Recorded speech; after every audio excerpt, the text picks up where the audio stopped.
యొక్క శక్తిని నింపగలిగిన కవచ విద్యనిచ్చాడు. అది ఇంద్రుడు అంగిరసుడికి ఉపదేశం చేశాడు. అంగిరసుడు బృహస్పతికి ఉపదేశం చేశాడు.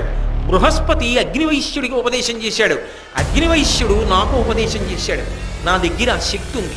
నేను ఆ మంత్రముల చేత ఈ కవచాన్నంతటినీ కూడా నింపేస్తాను. ఇదిగో ఈ బంగారు కవచం ఇస్తున్నాను, ఇది కట్టుకో. అర్జునుడు గాంధీవానికి తొడిగి బాణములు విడిచిపెట్టినా కూడా నిన్ను చెనకం.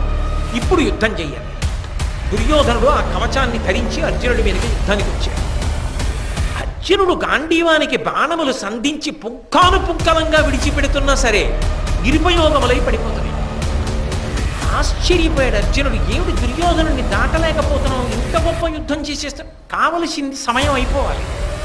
ఇంత గొప్ప యుద్ధం ఎందుకు చేస్తున్నాడన్నాడు. అంటే కృష్ణుడు అన్నాడు, నీ పిడికిలి వంక చూసుకున్నావా? అసలు పూర్వపు శక్తి ఉందా? వెయ్యగలుగుతున్నావా బాణాలు?